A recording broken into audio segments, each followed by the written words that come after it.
Bismillahirrahmanirrahim. Allahümme salli ala Muhammedin ve ali Muhammed ve accil ferecehum ve ehlik aduvvehum. قال الإمام الصادق عليه السلام اللهم هذه الأيام التي فضلتها على الأيام وشرفتها. Zilhicce ayının birinci günündən 9-cu gününün əsr çağına qədər İmam Sadiq əleyhissalamın oxuduğu duanın əvvəli bəyanında Həzrət buyurur ki, ey Allah, sən bu günləri digər günlərin üzərində üstün, fəzilətli və şərəfli etdin. Və bu günlərin də bu Zilhiccə ayının 10 günlüyünə aid olan bir fəzilət haqqında İmam Sadiq əleyhissalam Allaha demək münada edir, dua edir. Bu günlərin də cərgəsində bəşəriyyətin, insaniyyətin tarixində demək xüsusi yer alan özəl fəzilətli bir gün vardır ki, bu da Zilhiccə ayının 9-cu günüdür.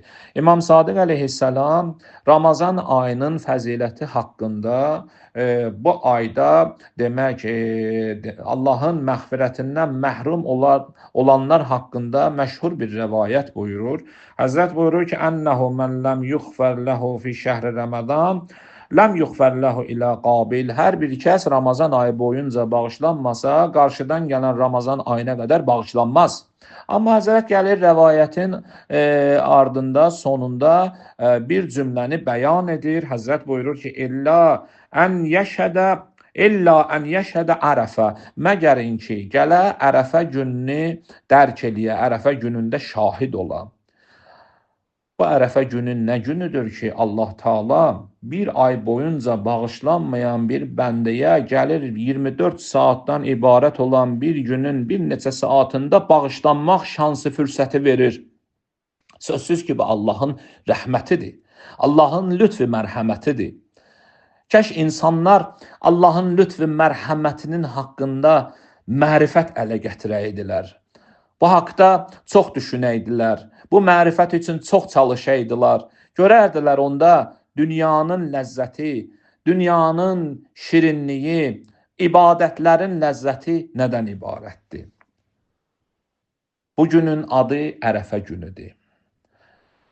Biz bilirik ki, hər kəs hac ziyarətinə getsə, Zilhiccə ayının 9-u hac ziyarətinin əsaslı tərkib hissəsi olan Ərəfat çölündə vüquf vardı, oturum vardı. Sübdən gün batan çağına qədər hər bir hacı əgər Zilhiccə ayının 9-u bu oturumu səhrada yerinə yetirməsə, vüqufu yerinə yetirməsə, onun haccı batildir, haccı yarımçıqdır. Yarımçıq olan şey də qəbul deyil. Bu səhranın adı, məkanın adı Ərafatdır və bu günün də adı Ərəfədir. Diqqət eləsəz, tələffüzdə səslənən sözlərin demək əvvəldə oxşarlıqları var və hər ikisi də eyni köklü sözdən qaynaqlanır. Bəs niyə bu səhranın adı Ərafatdır, günün adı Ərəfədir? Və nəql olunan tarixi rəvayətlərə əsasən bəşərin atası Əbulbəşər Həzrəti Adəm və nənəsi Həzbəşər, nənəsi Həzrəti Həvva əleyhissalam məlum səbəblər üzündən cənnətdən xaric olduqları üçün yer üzündə bir müddət biri-birindən ayrılıqda yaşadılar. Hicran həyatı. Xüsusilə də Həzrəti Adəm əleyhissalamı bu ayrılıq, yəni Allahın dərgahından xaric olmaq hissiyatı çox peşiman etmişdi və tarixdə Həzrəti Adəmin ağlamağı, göz yaşları, peşimançılığı çox geniş şəkildə, əhatəli şəkildə demək qeyd olunur və nəql olunur. Allahın lütfi, Allahın rəhməti cuşa gələndə Allah hər bir kəsə o rəhmətini yağdırar. Cəbrail əleyhissalam Allahdan göstəriş alır. Enir yerin üzərinə. Adəm əleyhissalamı Zilhiccə ayının 8-i tərviyyə günündə Minaya tərəf istiqamətləndirir. Zilhiccə ayının 9-unda Minadan Həzrəti Adəmi bir sıra təlimlərdən sonra Zilhiccə ayının 9-unda bir səhraya gətirir. O səhrada Həzrəti Adəm öz yarı olan Həvva nənəmizə qovuşur və o gün ki Həzrəti Həvva, Həzrəti Adəm əleyhissalam qovuşduqları an biri-birini tanıdıqlarına görə Ərəfə, o gün Ərəfə oldu. Ərəfə yəni tanımaq, anlamaq. Əbul-Bəşər, Bəşər nənəsi ilə Bəşərin atası bir-birinə qovuşdu və o tanışlığa görə ki, bir-birlərini gördülər və tanıdılar, o məkanın, səhranın adı da qaldı Ərəfat. Yəni, tanışlıq baş verən yer, səhra. İkinci nəzəriyyə, Ərəfə gününün Ərəfə adlanmasının səbəbini hac əməllərinin tanınmasıdır. Zaman ki, Həzrəti Cəbrail əleyhissalam vəhyin mələyi həc əməllərini Həzrəti İbrahim əleyhissalama öyrədəndən sonra Ərəfat mərhələsinə çatanda Həzrəti Cəbrail əleyhissalam İbrahim peyğəmbərdən soruşur, Ərəfdə? Ya İbrahim, tanıdın, anladın? İbrahim əleyhissalam cavab verdi, Ərəftu, tanıdım. Bu demək danışıqlıq, bu mükalimə Cəbrail əleyhissalamla İbrahim əleyhissalamın arasında olan danışıq mükalimənin nəticəsində ki, tanıdıq dedi, yəni tanındı, o gün bir nəzəriyyə əsasən ona görə Ərəfə adlanır. Və digər məsələ artıq demək mahiyyət baxımından daha geniş əhatəsi vardı ki, bu məsələ yalnız demək hac ziyarətində Ərəfat səhrasında olub, Ərəfə günündə demək vüquf eləyən, Ərəfə günündə oturub dua eləyən, ibadət eləyənləri yalnız onları əhatə eləmir. Bəlkə əhatəsi geniş miqyasda demək o məntəqədən xaric olur. Bu da nədir? Demək hacıların özlərinin duasından başqa, tövbəsindən başqa, istiğfarından başqa bu əməl demək Məkkənin də xaricində, daha doğrusu Ərəfat çölünün də dünya boyu xaricində bugün demək həm dua günü kimi tanınır, həm tövbə günü kimi tanınır, həm də istiğfar günü kimi tanınır. Baxın, bu xüsusiyyətlərə görə İmam Sadiq əleyhissalam buyurur ki, hər kim Ərəfə günündə şahid olsa, Ərəfə günündə gəlsə, dərk eləsə Ərəfə gününü, əgər Ərəfə gününün bu deyilən əməllərini yerinə yetirsə, Allah Teala inşallah onu bağışlayar. Daha qoymaz ki, bu bəndə bağışlanmamış halda gələn ilin Ramazan ayına qədər qalsın. Yəni, Ərəfə günündə insanın günahlarını tanıması, Allaha tərəf qayıdış tövbə və insan günahlarını tanımaqla özünü dərk eləyir, özünü tanıyır. Və özünü tanıyan insan və necə deyərlər, biləndə ki, mən kiməm və biləndə ki, la yəmliku li nəfsihi nəf'ən və la zərrən və la məvtən və la həyatən və la nüşura, mən heç nəfsim üçün heç bir şeyə mən malik deyiləm. Nə mən nəfsimin xeyrinə, nə onun zərərinə, nə həyatıma, nə ölümümə, nə də ölümdən sonra dirilməyimə. Heç nəyə mən sahib deyiləm, malik deyiləm. Bəs insan, hər bir bəndə bunu dərk eləyəndən sonra ki, heç bir şeyə mən malik deyiləm, hər şeyin demək maliki sahibi, aləmlərin Rəbbi olan Allahdır. Əmirül-Möminin ağanın gözəl rəvayətlərindən biri də budur ki, mən ərəfə nəfsəh fəqəd ərəfə Rəbbəh. Yəni, hər bir nəfs, hər bir şəxs özünü tanıyandan sonra, özünü ki tanıdı, mütləq şəkildə Rəbbini tanımış olur. Odur ki, Ərəfə günü insanın özünü tanıyıb, özünü dərk edib, Rəbbini tanıdığı gündür. Və üst-üstə 3 nəzəriyyəni də əgərləri biz biri-birinin kənarında qoysaq, mahiyyət etibarı ilə biri-birinə ziddiyyət təşkil eləmir. Hər 3 nəzəriyyə məquldur və tam ağlabatan və məntiqlidir. Odur ki, bu günün fəzilətini əlimizdən verməyək. Bu gündə bizə Əhl-i Beytin şəhidi olan, şəhidlər ağası olan İmam Hüseyn əleyhissalamın bir ərəfə duası irs qalıbdır. Çalışaq bu duanın demək fəzilətindən biz məhrum olmayaq. İmam Hüseyn ağa ərəfə günündə birbaşa düzdür, dua uzun duadır. Təqribən 1 saat yarım oxunan duadır. Və bu duanın əgərləri bacarsaq internetdən tərcüməsini tapıb və ərəfə günündə internet danışıqlarımızı, telefon danışıqlarımızı bir neçə saat qapadaq, bağlayaq, istifadə eləməyək, həsr eləyək o saati Allahla öz aramızda və Allahla öz aramızda İmam Hüseynin duası ilə danışaq.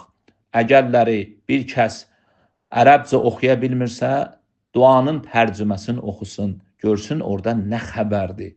Görsün İmam Hüseyn əleyhissalam necə özünü Allahın huzurunda, necə acizanə, zəlil bir qul kimi qələmə verir. Duanın fikir edirəm axırlarında olan bir cümlələrə diqqət eləsək, buyurur ki, Əsəlukə, fəkəkə, rəqabəti minən nar. Allah, səndən istəyirəm ki, mənim vücudumu atəşdən ayırasan. La ilahə illa ənd, səndən başqa ibadətə layiq heç bir məbud yoxdur. Vəhdəkə la şərikə lək, sən tək haldasan, sənin heç bir şərikin yoxdur.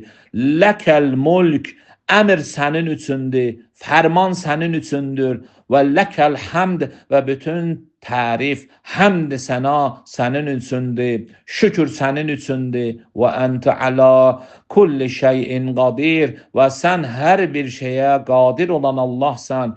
Ya Rəbb, ya Rəbb, ey pərverdigarə, ey pərverdigarə.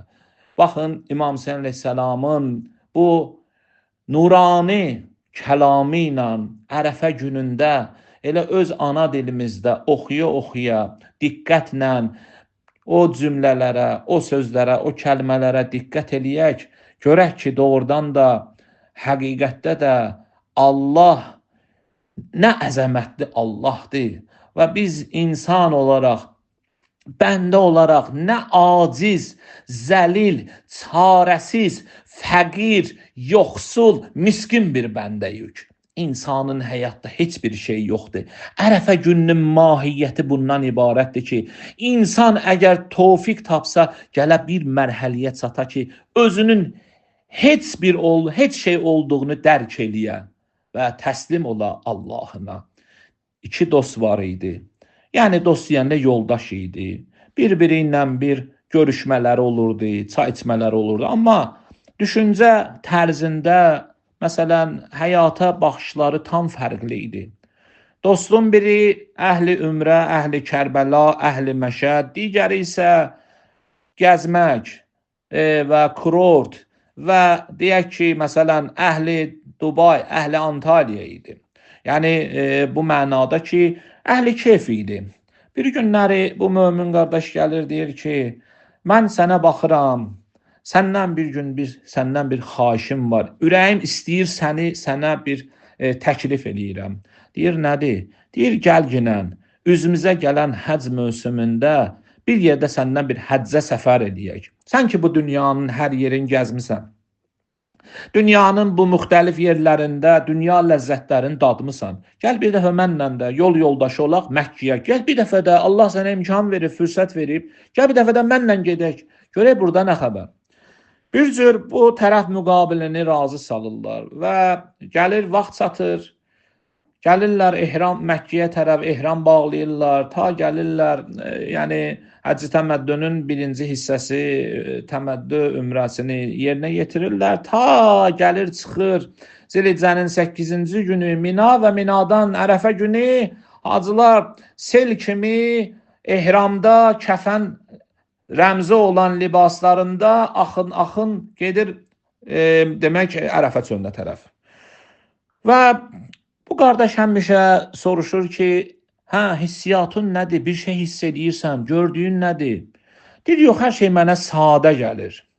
Gəlir Ərəfə günündə bir hala düşür. Yəni Ərəfə günündə biz bilirik ki, İmam Hüseyn əleyhissalamın Ərəfə duası oxunan məclislər təşkil olunur və orada İmam Hüseyn əleyhissalamın demək ki, Kərbəla faciəsinin də müsibəti zikr olunur və fikir eləyirəm ki, elə oradan da demək Əhl-i Beyt sevənlərin, şiələrin oradan da o ürəklərində olan o günah təsirləri başlayır yerindən titrəməyə, ta günün axırına qədər görürsən ki, günahlar tam töküldü, oldu pak.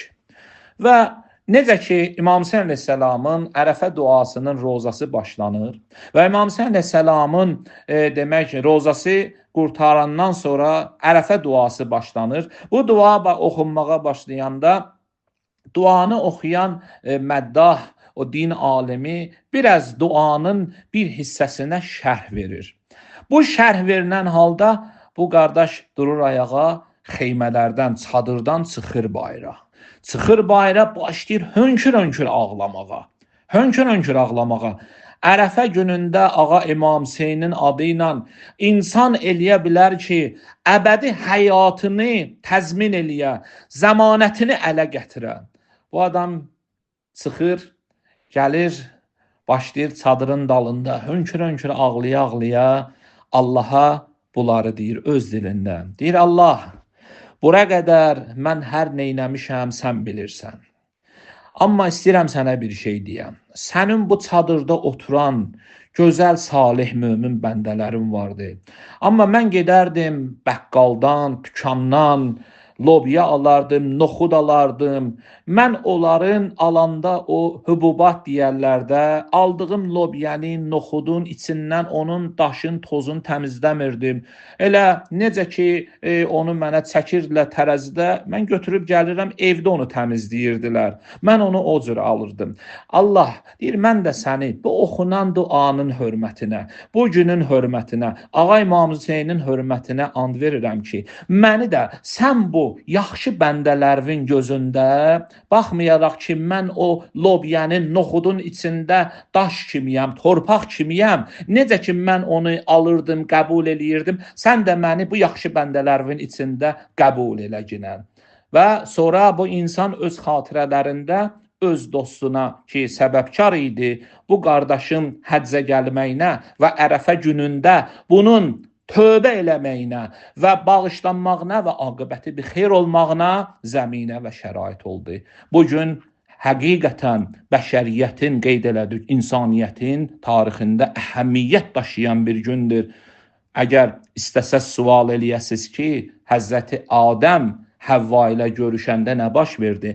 Həzrəti Adəm Həvva ilə görüşəndə artıq Həzrəti Adəm tövbəsini eləmişdi. Necə ki, Quran buyurur ki, Euzubillahimineşşeytanirracim, fətələqqa Adəmu min Rabbihi kəlimatin fəthabə aleyhi. Adəm əleyhissalam deyir ki, Rəbbindən bir sıra kəlmələri öyrəndi və Allah Taala da onun demək tövbəsini qəbul elədi və bu barədə demək ki, Əd-Durul Mənsur Cəlaləddin Suyuti peyğəmbərdən nəql edir, Əhl-i Sünnətin böyük alimlərindəndir. Peyğəmbərdən soruşdular ki, ya Rasulallah, Quranda bu nə kəlimatin sözüdür, kəlmələrdir ki, Rabbul Aləmin babamız Adəmə öyrətdi. Bu nə kəlmələrdir ki, və bu kəlmələri öyrənəndən sonra Adəm əleyhissalamın tövbəsi qəbul oldu. Cəlaləddin Suyuti buyurur ki, Peyğəmbər cavab verdi.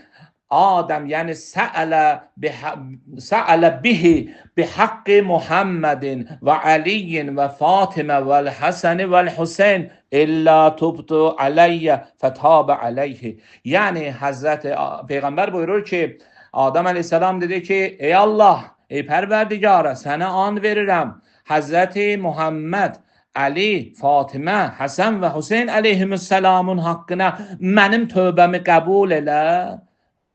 Fəthabə aleyhi. Allah da qəbul elədi. Odur ki, Allah Teala inşallah Ərəfə günündə bizi bağışlanmışlardan, tövbəsi qəbul olanlardan və axir aqibəti xeyr olanlardan qərar versin. İltiması duamız var və söhbətimizin sonunda Ərəfə gününün səhəri demək ki, böyük İslam dünyasının böyük əzəmətli bayramlarından olan Qurban bayramıdır. Və Ərəfə günü ki, biz boynumuzda haqqı olanların, möminlərin, möminatın, möminələrin demək ki, xatirələrini dua ilə, onların bağışlanmasını istəməklə yad etdikdən sonra hər kimin imkanı var, əli çatırsa, Qurban günü inşallah Teala fəqirləri mütləq yad edək. Xüsusilə möminləri bu əziz gündə yad edək. Duanın kənarında bir ehsanımız da olsun. Onlar ki, illellezine amenu ve amilus salihat, iman gətirdilər və yaxşı işlər gördülər. Və dua etdik, inandıq, dua etdik, iman gətirdik və imanın o daxili, batini hissiyat, onu inşallah xaricdə, yəni vücudumuzdan xaricdə salih əməllərlə yerinə yetirək. Zindanda olan qardaşlarımızın ailələrini yad edək. Nə ilə? Qədirxum bayramında onlara bir əl uzadaq. Və Qurban bayramında Qurban payımızı aparaq onlara verək. Necə ki, Allah Rəsuluna xanımlarından biri dedi ki, ya Rasulallah, qurbanı kəsəndən sonra payladı, bir şey qalmadı. Dedi, ya Rasulallah, bizə heç nə qalmadı. Peyğəmbər buyurdu, yox, elə bizə qalan budur. Odur ki, verdiyimiz qalandır, özümüzün sərf elədiyimiz, xərclədiyimiz gedəndir. Allah gələn günlərimizi xeyrə mübəddəl eləsin. İltiması dua Allah manında.